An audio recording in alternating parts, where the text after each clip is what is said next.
Hey everyone, got my fifth battle here again, and it's against a guy named Biktor from the Serebii chat room. So he said it was a no legends match, but I thought whatever, I'll accept anyway. I normally don't use legends, so he does something later on in the match that really annoys me, but nothing I can do about it. So I start off with Ambipom like I usually do, and I fake out just a scout item, and I don't see leftovers, so I'm thinking he probably has one of the berries that weaken your super effective hit. So I'm gonna switch out to my Sand Slash, and I should have U-turned here, but I was expecting the Bullet Punch, so it actually comes back to haunt me later in the match, as you'll see. And he's gonna send in his Tyranitar as I set up rocks on the switch, because after he switched I thought he had the Shucca Berry, and he's going to go for a crunch here, and he's actually gonna miss because of Sand Slash's Sand Veil, so that was pretty awesome. And I'm just gonna get an Earthquake off, and it actually looks like a 2-hit KO, so this Tyranitar probably doesn't have much HP investment, so he goes for the Outrage here, and I guess that's pretty cool, but it doesn't do anything to my Sand Slash, so I'm just going to finish it off with an Earthquake, and I get an early 5-6 lead, which is always good. And here, he's going to send in a Vaporeon, and this was kind of an interesting Vaporeon, because it was like a Life Orb attacker, so that was pretty cool. And I'm going to switch out my Sand Slash because I don't feel like taking a Surf. So I'm going to go into my Spiritomb. But he's actually going to set up a Wish on the switch. So my Spiritomb is in, and I'm going to go for the Pain Split, just in case he tries to just go at me with like a Surf or anything, but he actually just Toxics me, which was really annoying because it's never good to have a Toxic wall, especially like Spiritomb, who doesn't have that much HP. And after this, I'm going to swap out into my Mismagius, because I know he won't go for Toxic twice, and I'm thinking he'll probably either Surf or Wish or Protect, so I'm trying to get my Mismagius in safely. And so my Mismagius comes in, and he goes for the Wish. So after this, I'm expecting a Toxic or a Protect, so I'm going to try and set up a sub so I can start Calm Minding, but he's actually just going to go straight for the Surf again.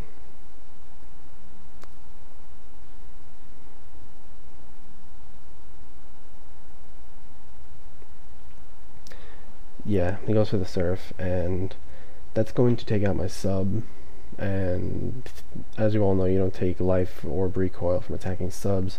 So he gets his Wish back at full health. Doesn't really matter because his health wasn't that, he wasn't that damaged anyway. So I'm just going to set up another sub, expecting the Toxic or the Wish or the Protect, because he probably knows my Mismagius has Thunderbolt, because some Mismagiuses do, but most of them have Hidden Power Fighting.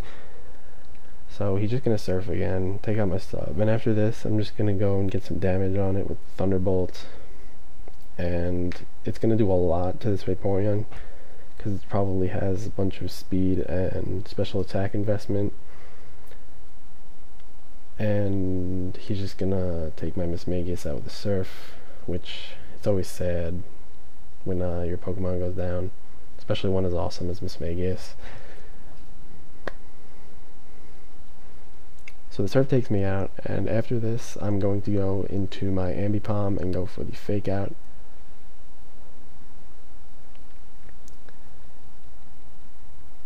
So Ambipom comes in, I'm going to go for the Fake Out here, and he switches into a Gengar named Gasper. Isn't that the same name as the in-game Gengar?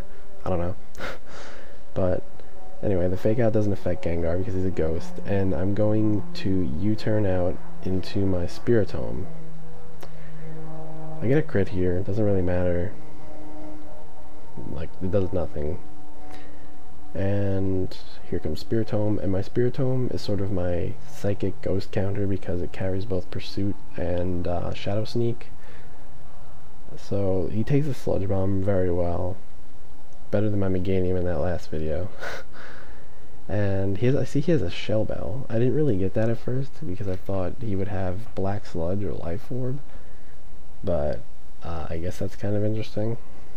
This guy kind of had weird item selections and moves, but originality is always cool. So I go for the pursuit here, and he just goes right for the shadow ball. I was hoping he'd switch, but it didn't happen. And the pursuit actually kills it. I wasn't expecting it to, but I guess, I don't know, Gengar is just that frail. After this, he's going to send in... Actually, don't remember. Oh, he sends in his Metagross. I remember now. Yeah, here it comes. And I went for the Will-O-Wisp here just in case he went for an agility or something, but he just kills me off with an Earthquake. And I'm going to send in my Infernape here. And this is where not U-turning... Oh no, I sent in my Sandslash. Getting ahead of myself.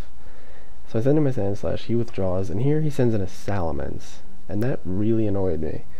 Because at first I thought maybe he just didn't know Salamence was an Uber, but he said no legends, not no Ubers. So I'm like, alright, whatever, be like that.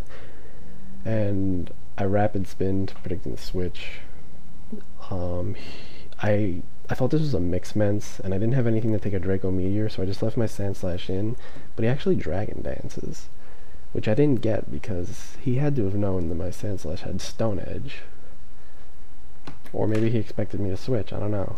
But the Stone Edge does a lot of damage to that Salamence, even after an Intimidate, and another one's going to take it out. And he's going to go for a Dragon Claw, which even after +1 and Salamence's huge attack stat, that really doesn't do anything. So I just take it out with another Stone Edge. So Sandslash is just taking out Ubers like a beast. And here he's going to send in a Vaporeon, and I really don't want him wishing and getting all of his health back or anything like that, because I still don't know if this thing has Protect. I've only seen 3 of its moves, but he just takes me out with Surf. And he's going to die to his Life Orb and the Sandstorm. So after this, I'm going to go into my Infernape. This is where I go into my Infernape. And he's going to send back out his Metagross. And I'm going to go for the Overheat here. And this is where I find out that he actually had the Oka Berry, which weakens the power of super effective fire attacks. And he's going to live with literally no health. And that's where the U-turn from my Ambipom would have been great. But it didn't change the match that much. He just goes for a Zen Headbutt. And there's no way my Infernape is going to live that. So Infernape goes down. And I'm going to send in my Weavile because I didn't see the Bullet Punch yet. So I'm just going to go for the safe Brick Break. And that's going to take it out. I get a crit, but it doesn't matter, because I didn't want to go for the Ice Shard just in case it didn't take it out. So I get buffed by Sandstorm, and he's going to send in his last, which is an Electivire, which I find it weird that he didn't send that in against my Mismagius, but I'm not complaining. So I'm going to Night Slash, going to do a lot of damage to that Electivire, and he's actually going to miss the Cross Chop here, but really it doesn't matter because I still have my Ambipom. And I'm just gonna Ice Shard him for the victory. So that was a good game other than the Uber. And thanks for watching. Comment, rate, subscribe, and be sure to challenge me. I accept challenges. So I'll see you guys later with another battle. Hey, there's my unmade bed and my God of War poster. So yeah.